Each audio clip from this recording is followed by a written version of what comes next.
Last మీరు ఎప్పుడు అనిపించింది ఏంది ఇది ఇంత దాడి జరుగుతుంది అంటే మీరు అంతర్మాధనం అనుకోండి, లేకపోతే ఇక ఇక్కడ ఉండడం శ్రేయస్కరం కాదు అనో, లేకపోతే ఇక ఫస్ట్ మనకు మనం రక్షించుకోవాలి అనే ఆలోచన ఏ రోజు వచ్చింది మీకు? అసలు నాకు ఆలోచన రాలేదా?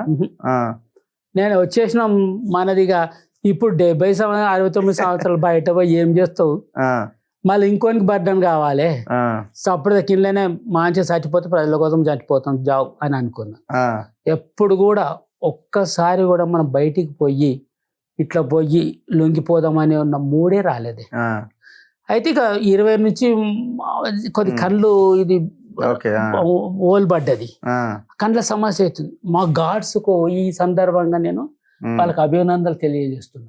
మా గాడ్స్ ఎంత రక్షించారంటే మిమ్మల్ని నైట్లు చేపట్టుకొని తీసుకుపోదు. నాకు 1500 మంది చుట్టుముట్టిండు. 24 ఏప్రిల్ 2 తారీఖు 2024 పోలీసులా 1500 మంది. మళ్ళీ ఇంకా బయటకు వెళ్తే కొట్టడానికి ఒక 3-4 వేల మంది లైట్ ఇట్లా.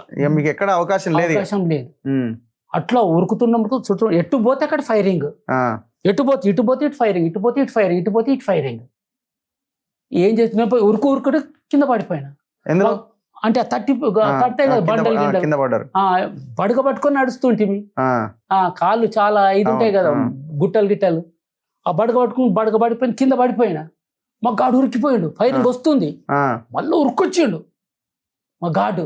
ఆయన ఇక చనిపోయినా పర్లేదు అనేసి ఉరికొచ్చి నన్ను పట్టుకొని లేపి గుంజుకపోయాడు. గుంజుకపోగా నన్ను చెట్టు సాడుకుపో అంటే కవర్ ఉంటుంది కదా, చెట్టు సాడుకుపోయి ఉన్నాం. ఏం పోయినా మెల్లగా పోదామంటే ఇక మళ్ళీ ఆడ బాధలు ఉంటారు కదా, డీవీసీ మరి వాళ్ళు వచ్చి అడిగారు ఏం చేద్దామన్నా. మొత్తం చుట్టుముట్టి అంటారు ఏం లేదు, సస్తే వస్తాం, వెళ్తాం. ఎంతమంది వెళ్తాము ఎంతమంది వస్తాం నిర్ణయం చేసుకొని కొట్టుని మన దగ్గర ఉన్నాయి. బీజిఎల్స్ అని ఉంటాయి, బాంబింగ్ బీజిఎల్ అంటారు. అది బ్లాస్ట్ చేస్తా అన్నట్టు, దాన్ని కొట్టుని అని చెప్పిన. డకాట కొట్టుని మీరు అంటే రెస్ట్ తీయొద్దు, ఒక 10-20 కొట్టుండ్రి, ఉన్నాయి అన్ని పోయినా పర్లే అంటే వాళ్ళు ఏం చేసి ఎక్కడ ఫైరింగ్ వస్తూ కొట్టే వరకు ఆ పోలీసులు లేచిపోయిండ్రు. అందుకెళ్ళి బయటపడ్డాం. మొన్న ఆయన దాన్ని లీడ్ చేసిన వచ్చి ఇంటర్గేషన్ చేసిండు కదా, మిమ్మల్ని ఇంటరాగేట్ చేసిండు, అడిగిండు నువ్వు ఉన్నావని తెలుసు, నేను చుట్టుముట్టిన 15 మంది ఎట్లా బయటకు వెళ్ళినావు అన్నాడు. నేనే చేస్తాం బయట ఇదే చెప్పిన. కొట్టినాం బయటకు వెళ్ళినాం అంటే నవ్వుతున్నాడు ఆయన. అట్లా అక్కడి నుంచి ఎక్కడ తేలిరు మళ్ళా? ఇక మళ్ళీ వేరే 1 గంట దూరంలో పోయినాం అంతే. అంతే గంట దూరంలో మళ్ళీ సపరేట్ ఉన్నాం, ఆనే నీళ్ళు తాగిన వేసినాం, ఉన్నాం బస్ అంతే.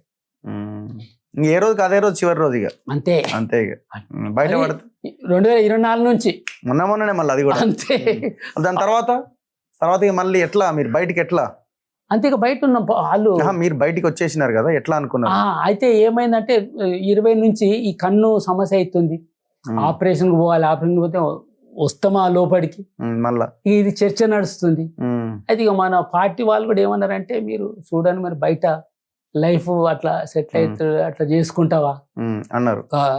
అమ్మ ఇప్పుడు పోయి సెటిల్ చేసుడు ఏంది, ఈ అమ్మ ఇక్కడనే చచ్చిపోతే బెటర్ ఉంటుంది అంటే నువ్వు అంత ఈజీ అనుకుంటున్నావు కానీ నీ ప్రభావం బయట బాగా పడుతుంది అలా అన్నారు పార్టీ వాళ్ళు. నువ్వు అట్లా సింపుల్ గా తీసేస్తున్నావు కానీ ఇక్కడ చచ్చిపోతే చాలా ప్రభావం పడుతుంది, మీరు గంత వయసున్నానని ఎందుకు పెట్టుకున్నారు బయటకు పంపుతారు అంటారు బుద్ధిజీవులు, చర్చ చేసేవాళ్ళు, నేను లైక్ చేసే చాలా మంది ఉంటారు, నువ్వు పోతే బెటరేమో అన్నారు. నీకు ఆలోచనలు పడ్డా అప్పటి నుంచి.